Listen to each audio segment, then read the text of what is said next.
علیکم۔ آج ہم پڑھیں گے صحیح بخاری جلد نمبر 1 حدیث نمبر 4۔ حضرت جابر بن عبداللہ انصاری رضی اللہ عنہ سے روایت ہے، انہوں نے رسول اللہ صلی اللہ علیہ وآلہ وسلم کی زبان بندش وحی کا واقعہ سنا۔ آپ نے بیان فرمایا، ایک بار میں کہیں جا رہا تھا کہ مجھے اچانک آسمان سے ایک آواز سنائی دی۔ میں نے نگاہ اٹھائی تو دیکھا کہ وہی فرشتہ جو میرے پاس غار حرا میں آیا تھا، آسمان و زمین کے درمیان ایک کرسی پر بیٹھا ہوا ہے۔ میں اسے دیکھ کر سخت دہشت زدہ ہو گیا۔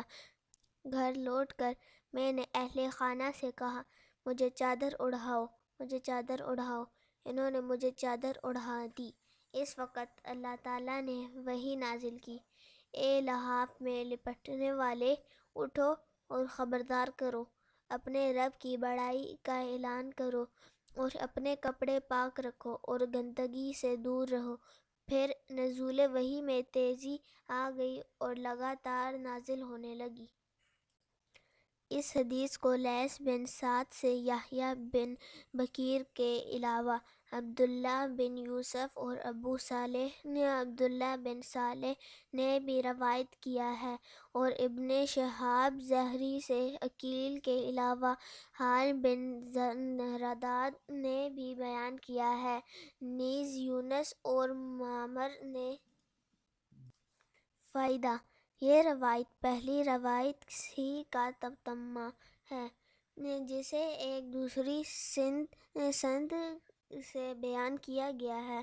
پہلی سند حضرت عائشہ رضی اللہ عنہا تک حضرت عروہ کے واسطے سے پہنچتی ہے، جبکہ اس روایت کی سند حضرت ابو سلمہ بن عبد الرحمن کے واسطے سے حضرت جابر رضی اللہ عنہ تک پہنچتی ہے۔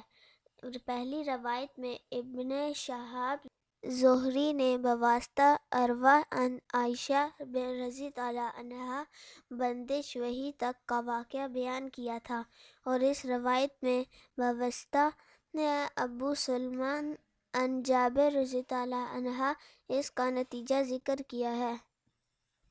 پانچویں حدیث ہے، حضرت ابن عباس رضی اللہ عنہ فرمان الہی، اے پیغمبر، آپ وحی کو جلدی جلدی یاد کرنے کے لیے اپنی زبان کو حرکت نہ دیں کی تفسیر بیان کرتے ہوئے فرماتے ہیں کہ رسول اللہ صلی اللہ علیہ وآلہ وسلم نزول وحی کے وقت بہت مشقت برداشت کرتے تھے، اور آپ اکثر اپنے لب مبارک کو حرکت دیا کرتے تھے۔ حضرت ابن عباس رضی اللہ عنہ نے کہا، میں آپ کے سامنے اپنے ہونٹ ہلاتا ہوں جس طرح رسول اللہ صلی اللہ علیہ وآلہ وسلم ہلاتے تھے۔ آپ کے شاگرد حضرت سعید بن جبیر کہتے ہیں کہ میں اپنے ہونٹ ہلاتا ہوں جس طرح میں نے حضرت ابن عباس رضی اللہ عنہ کو ہلاتے ہوئے دیکھا۔ پھر انہوں نے اپنے ہونٹ ہلائے۔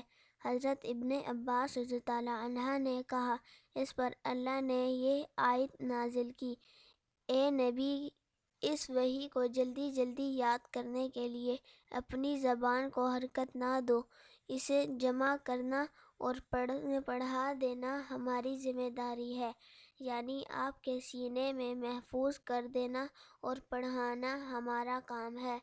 پھر ارشاد الہی، چنانچہ جب ہم پڑھ چکیں تو ہمارے پڑھنے کی پیروی کرو کی تفسیر کرتے ہوئے فرمایا، خاموشی سے کان لگا کر سنتے رہو۔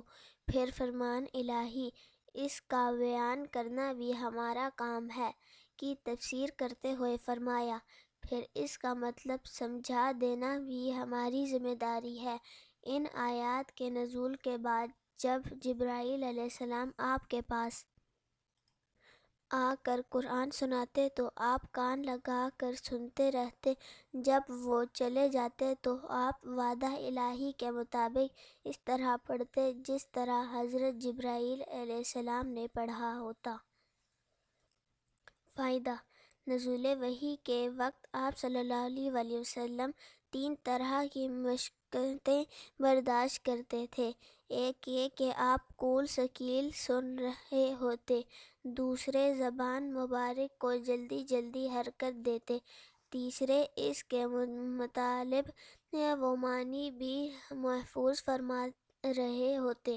پھر محبوب اپنے محب کو اپنی صفت کلام عطا فرما رہا ہے، گویا آپ فرط اشتیاق اور حفاظت کلام کے باعث یہ مشقتیں برداشت کرتے تھے، لیکن جب اللہ تعالیٰ نے ان تمام باتوں کی ذمہ داری قبول فرما لی تو آپ کا حافظہ اتنا قوی ہو گیا کہ حضرت جبرائیل علیہ السلام لمبی لمبی صورتیں پڑھتے، رسول اللہ صلی اللہ علیہ وآلہ وسلم انہیں اطمینان اور سکون سے سماعت فرماتے، اور حضرت جبرائیل علیہ السلام کے رخصت ہونے کے بعد آپ انہیں اسی طرح پڑھ لیتے جس طرح حضرت جبرائیل علیہ السلام نے پڑھی ہوتی۔